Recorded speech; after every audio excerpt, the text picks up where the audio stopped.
this is D'Angelo Russell. This is Marceline Huertas. Hey, this is Nick Young, Swaggy P, and you're listening to the Sports Corner on AM 590, The Answer. Welcome to another edition of the Sports Corner. I'm your host, Gabriel. You can follow me on Twitter at Gabriel Sports. I'm excited about today because I have the owner of Ultimate Pastime Sports Collectibles out in Ontario. So without further ado, let's just get into it. My guest today is Marc Nehamen, and thank you for joining me on the Sports Corner today. No problem, Gabe. Thanks for having me, man. Let's talk Ultimate Pastime Sports Collectibles. Now, your store is located in Ontario. What's the address of your store? The store address is 1614 South Carlos Avenue, and that's Ontario, 91761. Not hard to miss. You can give them a call at 909-575-8772. Store's beautiful. Thank you. And I don't mean just to say that because you're here, and I'll talk differently when your store's beautiful. As soon as you walk in there, it's like you're a kid at a candy store because of all of the memorabilia, the way you have it set up. And you have more than that available, more than that accessible. You've been collecting, I guess, since you were 14? Is that since I was collecting baseball cards since I was about 6 years old. So let's talk about that. So the store didn't happen because you're like, oh, I want to create the store. That didn't come about. The store didn't happen like that. How did you start collecting memorabilia? Well, I'm 39 years old now, okay? And I started collecting baseball cards when I was probably about 6, about when I can remember. Okay. My earliest memory I think as we opening all, up a pack of cards or something like tops, that my mom upper or dad decker, bought for whatever. me. Absolutely, it was tops back then. Okay. And I'd go to all the baseball card shows and trade shows, and my parents would take me there. I wasn't old enough to drive at the time, and I was at a baseball card show actually in Ontario, and a gentleman there was all upset behind his booth, and he says he had a big mound of cards, all from the 80s, which are now pretty much worthless. And that's the thing that when you mentioned that, because we had a pre-conversation before this, and you said that to me, that you told me, I bought some deck of cards, a packet of cards, or a bunch of cards from the 80s, and they're worthless now. And I'm just thinking, how can they be worthless? A lot of the great players in the 80s. Well, I can tell you what really attributed to that was there were so many new collectors on the scene at the time that collected baseball cards that these manufacturers really had to open up the floodgates, and they mass produced everything just to accommodate all these new collectors. And with that being said, all the cards that I had from when I was a kid, every other kid has the same thing. My age or in this generation, they all have the same thing. Okay. And the card manufacturers today have really taken the kids out of the game. Kids don't go to baseball card shows anymore. Or, we used to try to do chores to earn, a couple bucks to go buy like a deck of cards, 6-8 packs of cards. Right. And now, like the cheapest pack of cards, probably about $3. Yeah, that's true. So I've seen them at the Target and Walmart and so forth. Okay. Yeah. So we were at this baseball card show when I was 14, and my grandpa actually took me to this particular show. My parents took me to shows every week, and my grandpa took me to this show. And this guy was upset behind his booth with a mound full of cards, and he says, the guy's like, $300, take it all. And my grandpa looks at me, he says, Mark, do you want it? I said, Pops, I don't have $300. I was a kid at the time. He said, I'll tell you what I'll do. I'll pay for it, and as you sell it, you pay me back. But you got to, do it right, and you got to reinvest. And we got home and brought everything home, and my mom and dad and my grandpa, they're like, you know what, this is great, but like you're still in school, and if your grades drop, like that's it. Kind of thing. So you need to keep up everything, and as long as you're willing to do it, we're willing to still drive you to the shows. And so I continued to do this small baseball card show in Ontario, and then my dad would take me to the National every year, which is the National Sports Card Show, and they had it was Atlanta, Houston, Cleveland, Chicago. I mean, we went everywhere. Like, I'm very lucky, to be able to do the things that You've traveled more. And since by the time you were 18, you already traveled more than the average person. Yeah, probably. I couldn't have done it on my own, Mm-hmm. Thanks, my parents and my grandpa, and that's how it started. And then were your parents also into collecting memorabilia? You know what? My dad fell into the generation of where his mom threw out all of his baseball cards. No, just like everybody else did. But when people come up to me, Gabe, and they say, "Oh, Mark, you couldn't imagine the cards I had when I was a kid, but I don't have them anymore." Well, I tell them thank you, and they go, "What do you mean thank you?" I say, "Yeah, because if everybody still had their cards from when you were a kid and you're in your era and your generation, they'd be just like 80s and 90s. Everybody would still have them. The reason they're worth something is because nobody had them anymore." Another thing too, baseball cards back in the day, they were called trading cards.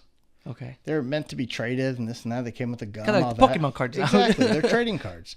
Now they're called collector cards. Usually, things made to collect really aren't collectible because they mass produce them to accommodate all the collectors. Okay.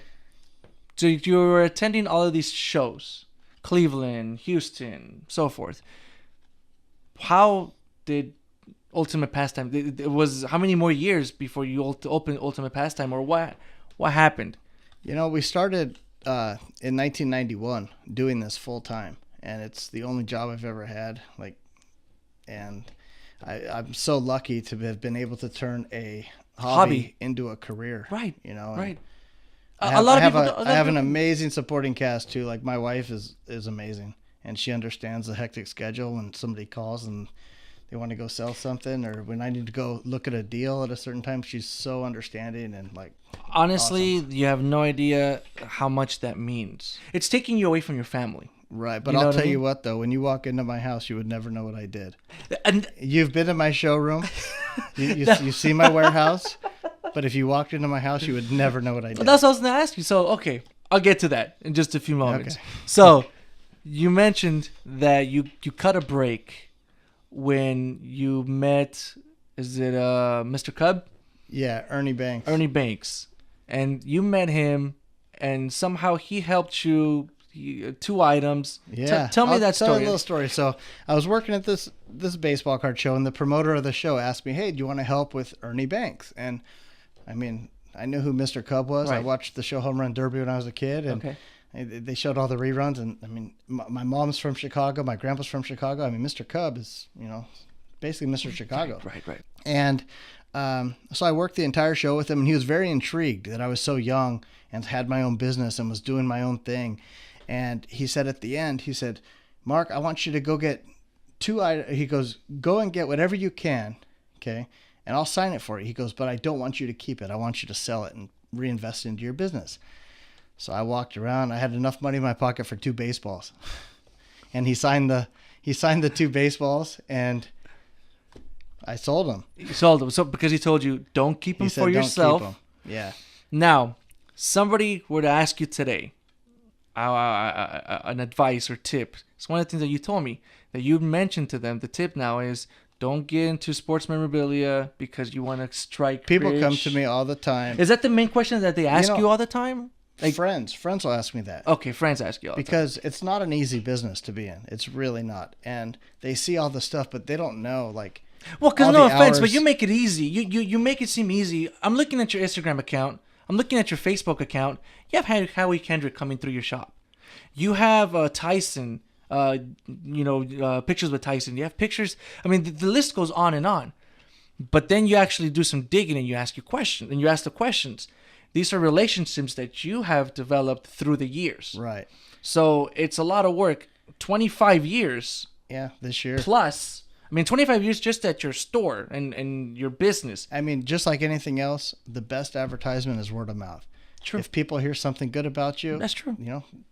They're going to deal with you. Yeah, no, of And course. we've been doing it since 91. So is that the number one question you get from friends? It's So just- friends will say, "Hey, Mark, like, this is such cool stuff. Like, I want to invest." Like, people who don't know anything about sports. I said, "Well, you're coming to the wrong guy," because I'll tell you what. Like, I'll sell to people, but I want to make sure that they're getting what they want. And if you're a Clayton Kershaw fan and you want a big picture of Kershaw or a signed canvas from Kershaw to hang up in your house, great, Gabe. Here's a good deal on a nice Kershaw piece, but buy it because you enjoy it, not as an investment. I've seen it happen way too many times when, God forbid, somebody passes away and we go in and they call us and they say, "Well, they spent this much," and then, no, I can. you go to give them a price or you show them what it goes for on eBay, and eBay is a whole nother monster. Right. eBay has created a monster. No, it really has, and anybody now can be a seller of memorabilia because they just go to Dodger Stadium. It's not hard to buy 10 bobbleheads.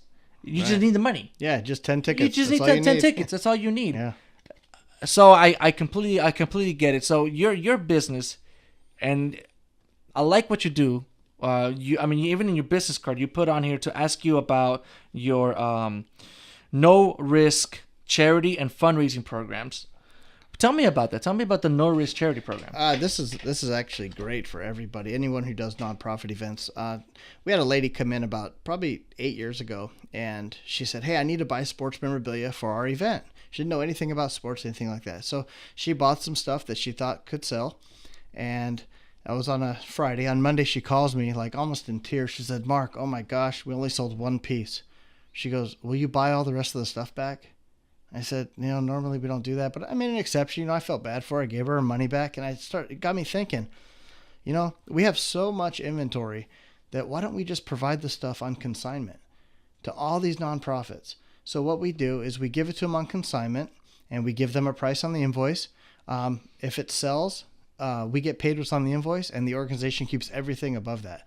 Like we've had Clayton Kershaw pictures that we charge, $150 for, go for $1,500. So we get our $150, the organization makes $1,350, and everybody's happy. But the best thing about this, Gabe, is if the stuff doesn't sell, they just bring it back or we pick it up. So it doesn't cost anybody anything to have it at their event. It's no risk. No risk. So that's the beauty of it. My guest today is the owner of Ultimate Pastime Sports Collectibles, Marc Nehamen. You can follow him. His social media is Ultimate Pastime on Facebook, Twitter, and also Instagram. I love it when you make it easy. We try. Simplicity goes a long way. Because if you just type in Ultimate Pastime, no matter where you go, you're going to get you to come up. We got a couple seconds here left. I got to ask you, what is your favorite piece of memorabilia that you own? You have so much to choose from. Yeah, we have a Babe Ruth autographed baseball. We've got, Ty Cobb autographs, Michael Jordan autographs. But my favorite piece of sports memorabilia that I own, and you can find this at my house, is a Laker jersey signed to me from my grandpa, and it says "#1 Papa" on it. That's very cool, and that's the one thing that I had to know when you came in. I have a game room at home. I don't, maybe if I had a business like yours, I probably had all of my sports stuff at the business, but I have my memorabilia at home. And I asked you, how is your house? Like, do you have a game room with a bunch of memorabilia? You're like, no, I only have that piece. I like to separate work and family. Try to at least, but with the cell phone, you're so connected. Are you a Dodger fan? Can you say, or are you a sports fan? I am a sports fan. Okay. A couple of my friends give me a hard time about it because when Howie Kendrick he was one of my exclusive clients, and he's a personal friend of mine and my family. And when he got traded to the Dodgers, I really went more towards the Dodgers kind of thing. But overall, I'm just a sports fan in general. You always root for the home teams, right? Of course. And the Quake being down the street, a lot of players from the Dodgers. Yeah, we did a lot of charity work with the Quakes. Very cool. Honestly, there's so much to talk to you about that we have no time for.